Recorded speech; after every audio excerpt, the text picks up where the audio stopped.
Pagbiyak ng buko gamit ang tingting, totoo pala. Kaunting pasilip sa ating garden extension at unang harvest ng ating tanim na kalabasa. Sarap ng ulam natin ngayon mga birds, ginataang mga gulay at pampalinaw ng mata, kalabasa. Tirahin na natin to, tara.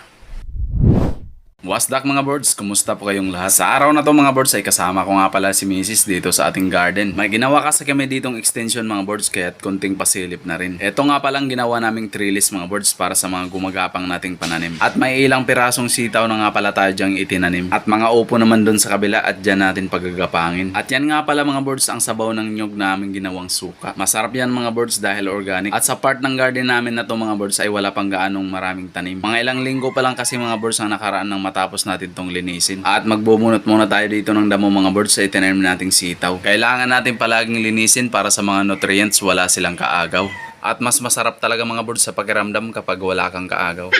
Yan nga pala mga birds ang ginawa nating trellis gawa sa kawayan at saka lambat. At tumubo na din nga pala mga birds yung itinanim namin dito na mga upo. At kapag malago na sila mga birds ay pagagapangin natin sila dito. Unang harvest nga pala namin mga birds ngayon sa aming itinanim na kalabasa. At itinanim namin tong kalabasa nung kasagsagan pa ng Kwaresma. At swerte tayo mga birds dahil napakaraming bunga, dalawa. At may tanim din pala tayo dyan mga birds na kamatis at malalaki na sila. Dahil magpo-food trip tayo ngayon mga birds ay pinitas ko na yung unang bunga ng kalabasa. At sinimulan nga pala namin gawin ang garden na to mga birds nung kasagsagan pa ng Kwaresma. Dito sa part na to mga birds, dito talaga kami nag-umpisa. May mga punla din pala tayo dyan mga birds na sili, talong at saka kamatis. Kaunting tour muna mga birds dito sa aming munting garden. Yan yung mga unang talong na aming itinanim. Nagsisimula na rin silang mamunga mga birds kaya't mga ilang buwan na lang makakapag-harvest na rin. At yung mga siling panigang natin tuloy-tuloy lang din sa pagbunga. Tapos tong tanim namin luya mga birds may laman na. Kaso nga lang di pa natin pwedeng kunin kasi mura pa. At dyan naman sa itaas mga birds yung tanim nating ampalaya. At dahil mag-food trip tayo ngayon mga birds ay gagawa muna kami ng bubong pang samantala. Pagkatapos natin lagyan ng bubong i-assemble lang muna natin tong mesa. At ilang saglit lang nga mga birds ay tapos na. Binibilad nga pala natin sa araw mga birds tong suka na ginawa natin para mas lalong umasim pa. Quality din mga birds tong una nating harvest ng kalabasa. Pero bago natin simulan ng pagluluto mga birds ay magkakape muna tayo. Parang di kasi kumpleto yung araw natin mga birds kapag hindi tayo makapagkape ng barako. Pagkatapos nating magkape mga birds ay magbabalat na naman tayo ng niyog. At susubukan ko din pala ngayon mga birds yung tricks na aking napanood. Yung bibiyakin natin to gamit ang tingting ng niyog. Halos di kasi ako mga birds makapaniwala doon sa aking napanood. At maraming nagko-comment doon sa video mga birds na talagang normal lang na mabibiyak yung niyog kapag ipinupukpok mo sa matigas na bagay yung niyog. Pero nung sinubukan kong ipukpok yung niyog na walang tingting mga birds sa matigas na bato ay nadurog. At ito na mga birds para masubukan at mapatunayan. Inikot lang natin yung tingting sa niyog at ipinukpok sa matigas na bato. At yun mga birds talagang totoo. At kung gusto nyong masubukan mga birds, try nyo. At di pa nga ako mga birds na kontento. Baka kasi mga birds, tsamba lang yung unang nagawa ko. Kaya't subukan uli natin to. Kaya yan mga birds, walang biyak, walang basag ang niyog na yan.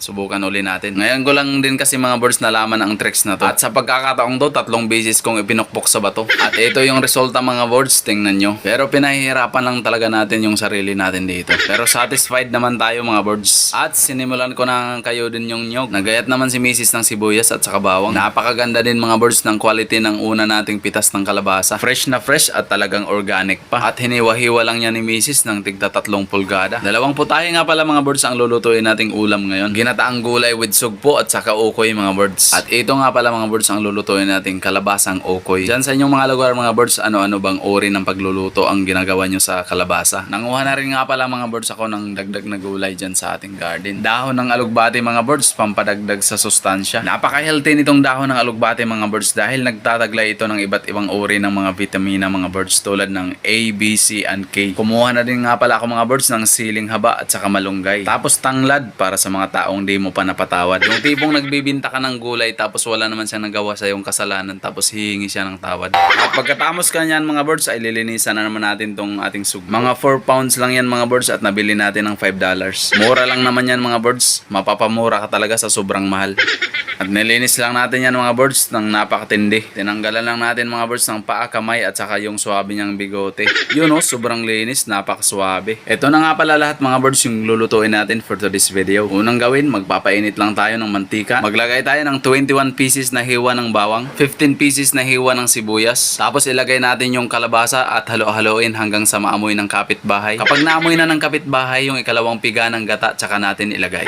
At i-simmer lang natin mga birds ng mga ilang minuto yung ginataan nating kalabasa. At yung apoy natin mga birds ay dapat katamtaman lang, nasa 30 degrees Fahrenheit lang mga birds. At tips lang mga birds sa paglagay ng unang piga ng gata, dapat one direction lang mga birds yung paglagay natin para hindi ma-spoil yung freshness ng ating kalabasa. At pagkatapos ay ilagay na natin tong ating 4 pounds na sugpo worth $5 mga birds. Tapos haluin lang natin yung ating ginataan ng dahan-dahan. Kumuha tayo ng cellphone at mag-video at mag-post tayo mga birds ng FB Reels. At lagyan natin mga birds ng caption na ginataang kalabasa, #pampalinaw ng mata. At huwag natin kalimutang tikman mga birds ang timpla ng ating ginataan. At kapag nakuha na natin yung tamang timpla na ayon sa gusto natin, ilagay na natin mga birds yung ating mga additional na gulay. At tignan nyo naman mga birds, sobrang sarap niyan. Busog lang talaga ang hindi makakaramdam ng gutom niyan. Tingnan nyo ng maigi mga birds, napakasarap talaga yan ng lasa, masustansya at saka makrema. Dagdagan pa ng sugpo na 4 pounds at worth $5 mga birds, talagang sulit na. Luto na nga mga birds yung ginataan nating kalabasa at saka mga gulay, kaya ang isusunod nating lulutuin ay kalabasang ukoy. At para sa mas masarap na lasa mga birds ay naglagay lang dyan si Mrs. ng mga bawang, sibuyas, magic sarap at saka yung harina. At nagbati lang dyan mga birds ng 2 pirasong itlog ng ostrich si Mrs. Di daw kasi mga birds pwedeng gumamit ng ibang uri ng itlog. Ay pagkatapos niyan mga birds ay ilagay na natin dito sa ating kalabasa na gagawing ukoy at isalang na natin dito sa kumukulo-kulong mantika. At dapat low heat lang mga birds yung ating apoy, nasa 20 degrees Fahrenheit lang. At kapag ganyang golden brown ng mga birds ang kanyang kulay ay pwede na nating baliktarin. At pagkatapos nga mga birds ng ilang oras na pagluluto natin, ito na yung ating pagkain. Ukoy na kalabasa with kanin at yung ginataan natin mga birds with sugpo. Napakasarap niyan. Let's go! At yun mga birds, kung nagustuhan nyo ang ganitong uri ng video at kung napangiti, nabusog at nainis namin kayo, like, share, and follow our Facebook page mga birds.